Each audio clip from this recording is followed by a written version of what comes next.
Alhamdulillahilladzi ba'atha nabiyyana Muhammadan sallallahu alaihi wasallam rahmatan lil anam, wassalatu wassalamu ala sadatil kiram wa ala alihi wa sahbihi dzawil hidayah wal ikram. Amma ba'd. Majlis hakim yang arif lagi bijaksana, hadirin sebangsa setanah air yang dirahmati Allah. Akhir-akhir ini semangat nasionalisme menjadi persoalan yang hangat dibicarakan. Stigma negatif, anti NKRI, anti kebinekaan menjadi isu yang diperdebatkan. Padahal hadirin, persatuan dan kesatuan bangsa adalah anugerah terindah dari Allah Subhanahu wa Ta'ala. Dan sebaliknya, perpecahan, tercabik-cabiknya masyarakat adalah bentuk dari siksa Allah Subhanahu wa Ta'ala. Na'udzubillahi min dzalik. Demikian ungkapan dari Profesor Dr. Quraisy Shihab. Lebih lanjut beliau katakan bahwa orang yang benar agamanya, benar ibadahnya, benar sholatnya, dan memiliki rasa cinta terhadap tanah air, maka tentu ia akan memperhatikan keamanan, tidak berbuat kegaduhan, tidak menebar kebencian dan saling permusuhan. Hadirin yang dirahmati Allah, mengingat begitu pentingnya perintah mendirikan sholat dan pengaruhnya terhadap kebangsaan ini, maka izinkan saya pada kesempatan yang berbahagia ini menyampaikan syarahan Al-Quran dengan judul Pengaruh Sholat Terhadap Ukhuwah Watoniyah dan Semangat Kebangsaan. Berlandaskan firman Allah Subhanahu wa Ta'ala dalam Quran Surah Al-Ankabut ayat 45. A'udzu billahi minasy syaithanir rajim.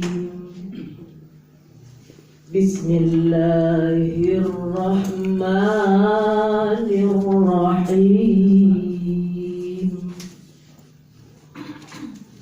Innas salata tanha 'anil syai wal munkar. Aku berlindung kepada Allah dari godaan syaitan yang terkutuk.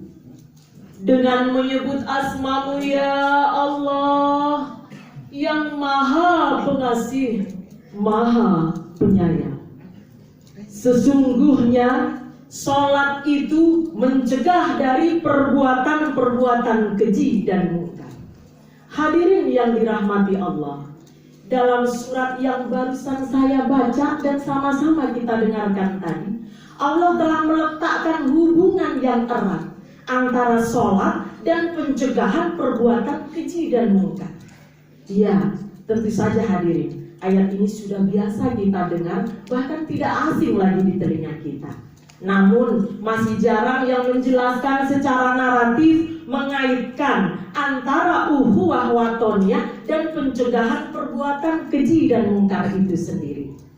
Dalam tafsir Qurtubi dan tafsir Sa'di dijelaskan bahwa lafal fahsya bersifat khusus bagi pribadi yang tidak memiliki etika dan norma keagamaan, namun ia tidak berhubungan dengan orang lain. Manakala mungkar bersifat umum, termasuk pelanggaran hukum yang memiliki dampak dan dapat merugikan orang lain. Hadirin yang dirahmati Allah, bukankah akhir-akhir ini dapat kita rasakan terjadinya pergeseran nilai-nilai militansi kebangsaan melalui menipisnya kekentalan ideologi Pancasila yang memiliki falsafah Bhinneka Tunggal Ika. Hal ini hadirin selaras dengan berkurangnya etika, berkurangnya norma individu bangsa yang tidak lagi memegang prinsip akhlakul karimah dalam kehidupan sehari-hari. Hadirin yang dirahmati Allah, perbuatan-perbuatan keji yang dapat merugikan dirinya sendiri dilakukan tanpa rasa bersalah, sehingga hadirin memiliki dampak negatif secara makro bagi mentalitas bangsa yang tentu membutuhkan solusi pembangunan mental spiritual dalam arti yang sesungguhnya. Nah hadirin, apabila individu bangsa kita ini tidak lagi mengamalkan falsafah Pancasila, tidak lagi memegang prinsip akhlakul karimah, maka tidak dinafikan lagi hadirin, ukhuwah watoniyah dan semangat kebangsaan ini tidak akan pernah terwujud.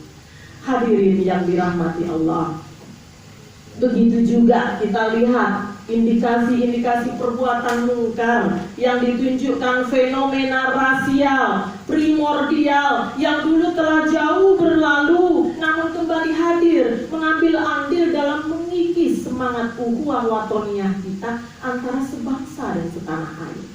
Sebagai contoh hadirin, tindakan separatis yang ingin memisahkan dari Negara Kesatuan Republik Indonesia, sebut saja organisasi Papua Merdeka, yang masih menjadi teror terbesar bagi bangsa Indonesia ini.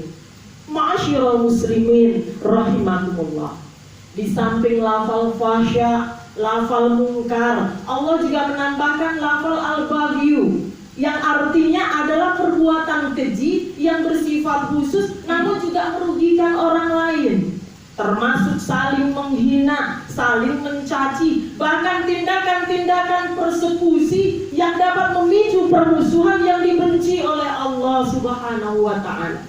Allah tegaskan dalam Quran surah An-Nahl ayat 90, wa yanha 'anil fahsya'i wal munkar wal baghi ya'idzukum la'allakum tadhakkarun. Dan Allah melarang perbuatan keji, kemungkaran dan permusuhan. Dia memberi pengajaran kepada kamu agar kamu dapat mengambil pelajaran. Nah hadirin yang dirahmati Allah, apabila kita mampu melaksanakan sholat dengan benar, sholat dengan khusyuk, maka insya Allah perbuatan fahsya, mungkar dan al-baghyu ini akan dapat kita elakkan. Dan ukhuwah watoniyah sebagai substansi utama dalam persaudaraan sebagai satu nusa, satu bangsa dan satu bahasa akan terwujud di muka bumi pertiwi ini. Allah menegaskan dalam Quran surah Al-Hujurat ayat ke-13, ya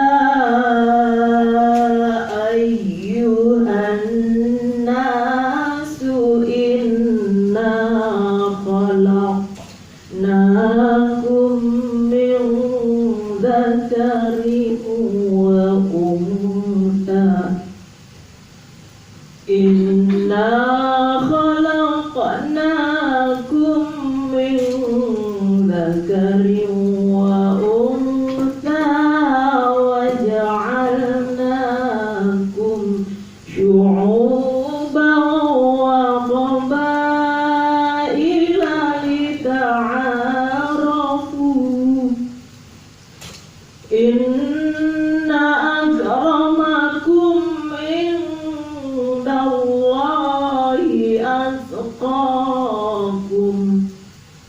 innallaha alimun khabir.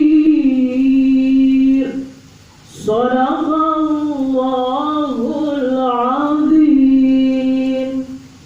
Hai manusia, sesungguhnya kami menciptakan kamu dari seorang laki-laki dan seorang perempuan, dan kami menjadikan kamu berbangsa-bangsa dan bersuku-suku agar kamu saling mengenal. Sesungguhnya orang yang paling mulia di antara kamu di sisi Allah adalah orang yang paling bertakwa di antara kamu. Sesungguhnya Allah Maha Mengetahui lagi Maha Mengenal. Maha benar Allah dengan segala firman. Hadirin yang dirahmati Allah, Dalam kitab Asbabun Nuzul karya Kiai Haji Komarudin Saleh H.A. Dahlan dan Profesor Dr. M.D. Dahlan, cetakan yang ke-13 halaman 475. Ayat 13 ini, surah Al-Hujurat ini turun berkenaan dengan dalam suatu riwayat dikemukakan bahwa pada peristiwa Fathul Makkah bila naik ke atas Ka'bah, untuk apa Bapak Ibu yang dirahmati Allah? Tidak lain dan tidak bukan adalah untuk mengumandangkan seruan azan.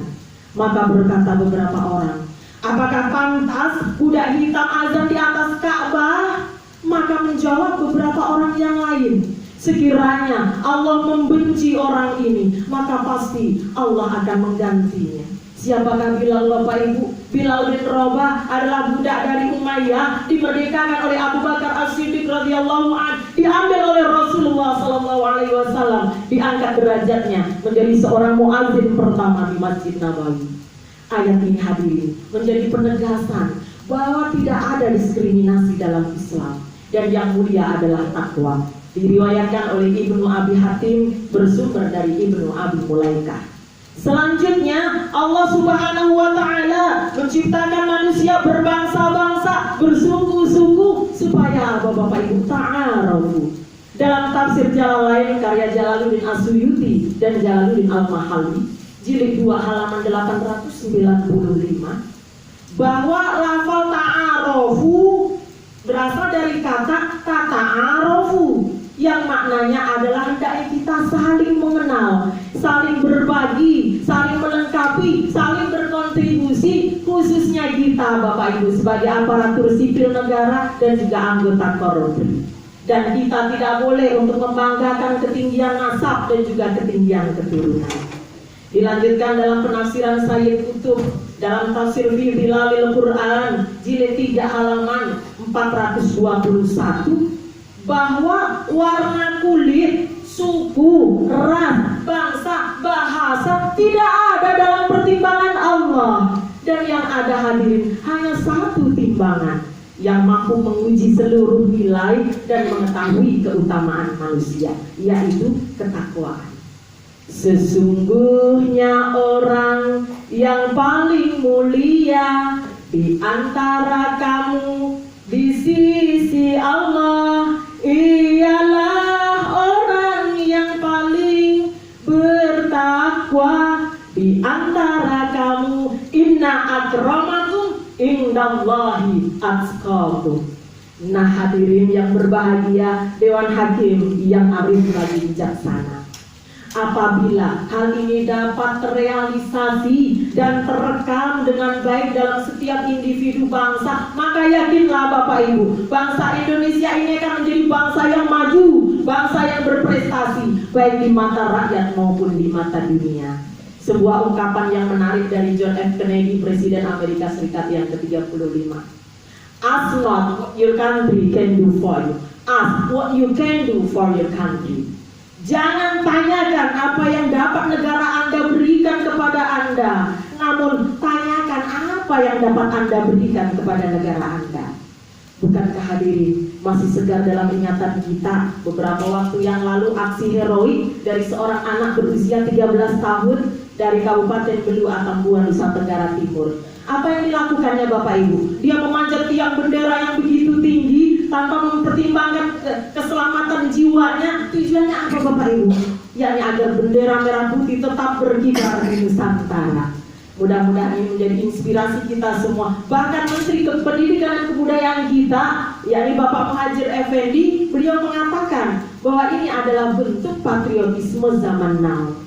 Ma'asyiral muslimin rahimakumullah. Di akhir syarahan ini saya mengajak kita semua untuk melakukan hal-hal berikut. Yang pertama, ibda binafsi. Marilah kita mulai dari diri kita sendiri Bapak Ibu. Kita perbaiki akhlak kita perbaiki kualitas ibadah kita, kualitas sholat kita, agar mampu menjadi implementasi an-nahyu anil fahsya wal munkar wal baghi. Yang kedua Bapak Ibu, jangan pernah kita terprovokasi kepada hal-hal yang mengindikasi akan mengikis, bahkan menghapus semangat nasionalisme kita.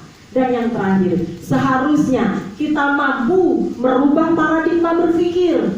stigma negatif yang bersifat pesimistik terhadap tindakan kemungkaran yang dilakukan oleh sekelompok orang melalui pencegahan dengan kekuatan, dengan konsistensi ideologi kebangsaan, dengan pencerahan yang argumentatif dan dapat diterima oleh akal sehat.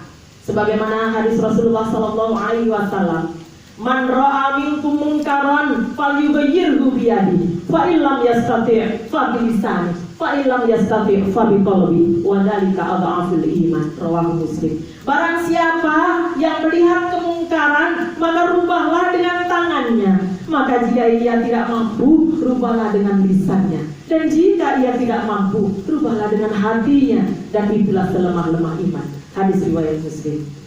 Di akhir syarahan ini, Bapak Ibu yang dimuliakan Allah, akan kita tutup dengan sebuah syair lagu yang berjudul Dina Salam, yakni berisi tentang konsep tasamuh dalam Islam, yang dipopulerkan oleh Nisa Sabian, orangnya cantik lagi menawan, seperti yang sedang berdiri di depan, dan juga tentunya ibu-ibu sekalian yang budiman. Dan mungkin saja Bapak Ibu cukup mengenali lagu ini. Oleh karena itu, yuk kita nyanyikan bersama-sama.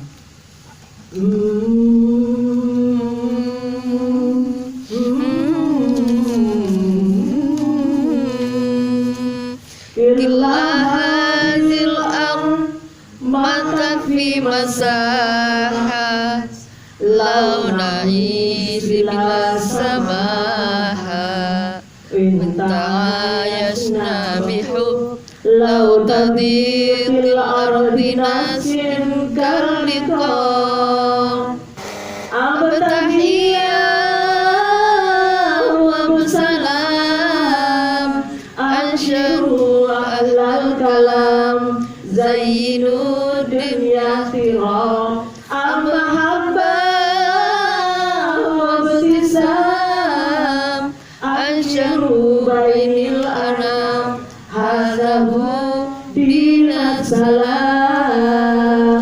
Berbeda budaya, keunggulan kita. Burung cendrawasih hinggap di atas batu. Terima kasih and thank you. Hadanallahu wa iyyakum ajma'in. Billahi taufiq wal hidayah war ridha wal inayah. Wassalamu alaikum warahmatullahi wabarakatuh. Waalaikumsalam warahmatullahi wabarakatuh.